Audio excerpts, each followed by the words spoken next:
nung araw na gaganapin na yung binyag, lahat ng mga pamilya, lahat ng mga kaibigan, excited sa isusuot. Tapos, yung gagawing binyag, mismong sa tahanan nila, gumawa sila ng altar. Ngayon, ang nangyari, nung oras na ng binyag, nakabihis na lahat, ang gaganda nila, ang popogi. Ngayon, ang bibinyagan, nawawala. Yung baby. Kung sino yung bibinyagan, nawawala. Eh, siyempre sabi ng pare, o pastor, asan yung baby yung bibinyagan? Tapos sabi ng mami, sabi niya sa katulong, asan yung baby bibinyagan? Sabi ng katulong, hindi ko po alam. Excited po ako sa akin isusuot. Nakalimutan ko po. Tapos, yung ibang katulong ba, hanapin ninyo yung bibinyagan. Alam nyo, lahat sila napalpak ba yun? Nangkandara pa sa kakahanap sa baby. Hindi makita yung baby, yung magbibinyag. Binuksan yung mga kwarto, inanap sa mga ilalim ng halaman, kasi gumagapang pa lang yung bata, nawawala. Ngayon, oras na para binyagan, naku, sabi ng mami, paano yan?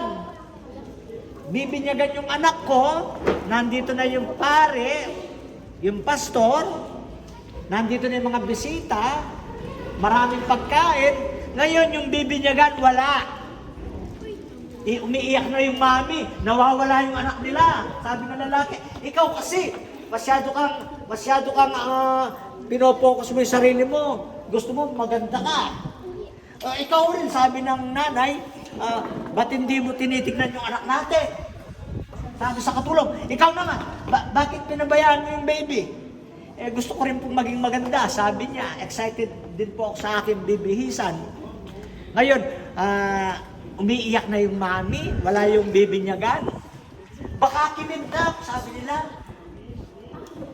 Oh, grabe yun, baka daw kinidnap. Tapos sa kakahanap, yung lahat ng kama, tinignan sa ilalim, nakita yung bata, gumapang sa ilalim ng kama, nabalot sa mga damit. Muntik nang mapupot, muntik nang mamatay. Tapos, nakahinga yung mami.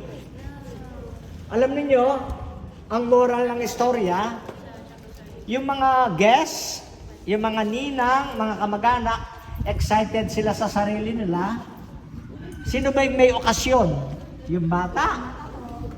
Yung bata. Siya yung may binyag. Ngayon, excited sila sa kanilang susuot ng damit, sa kanilang kakainin, nakalimutan nila yung bata, yung may okasyon. Ngayon, this Christmas, sino ba yung may okasyon pag Christmas? Jesus! Ganun. Wow!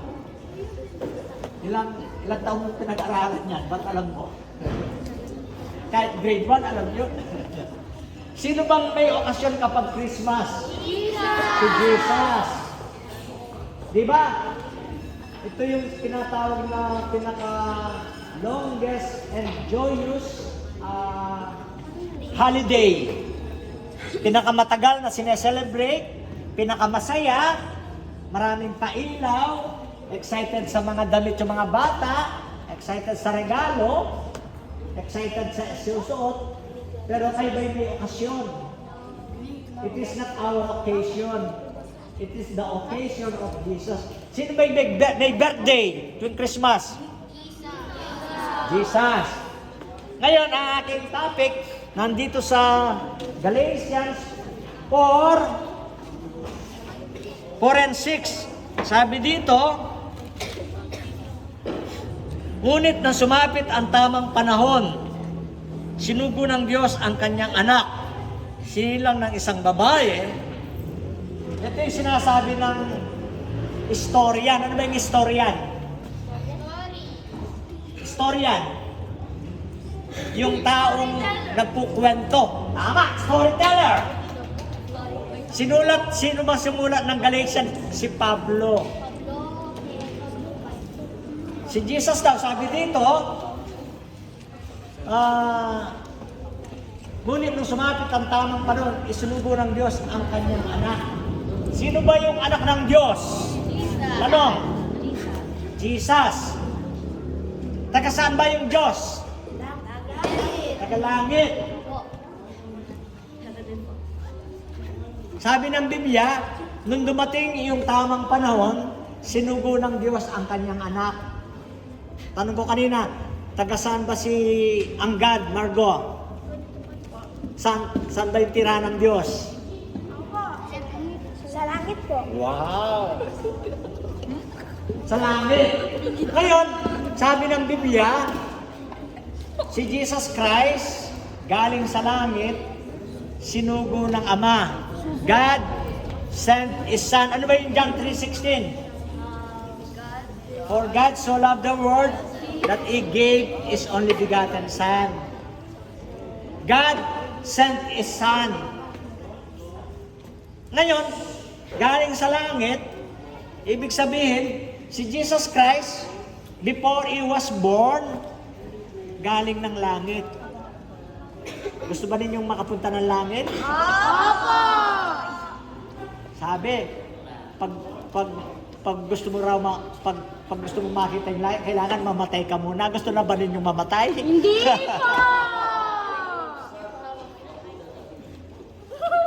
Tama yun. Alam niyo, yung mga matatandang namamatay na, kaya hindi pa matanda, namatay na, halimbawa, mananampalataya ka, makikita mo yung God. Gusto na ba rin makita yung God? Gusto na ba rin yung mamatay? Hindi po! Ngayon, sabi ng Biblia, ang God, pag sinabing God, anong tawag natin sa God? How do we call God? How do we pray to God? How we address God? Nessica, how do you pray? How do you call God? How do you call your father, your daddy? By name. Pwede yun. Sasabihin, halimbawa, yung pangalan ng Diyos sa Old Testament, Yahweh. Yahweh.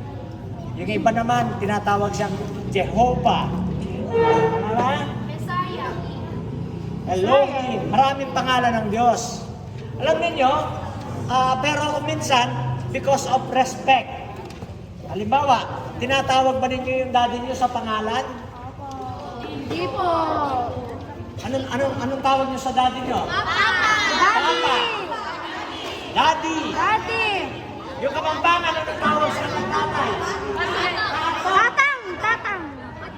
Alam niyo, kapag tinawag mo yung pangalan ng tatay ninyo, parang disrespect.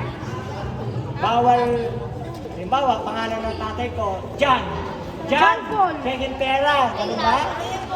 Sasabihin ko, Daddy, Tatang, penging pera. Si Wesley ba, paano niya tinatawag yung tatay niya?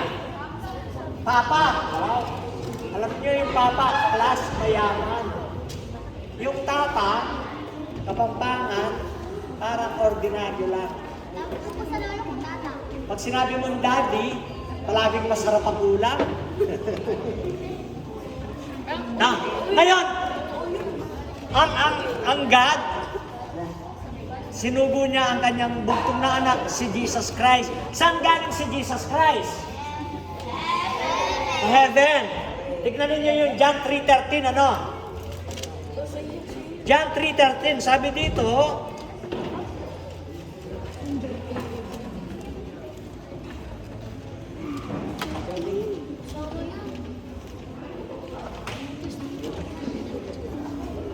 sabi sa 3:13, wala pang sino mang umakyat sa langit, kundi ang bumaba mula sa langit, ang anak ng tao.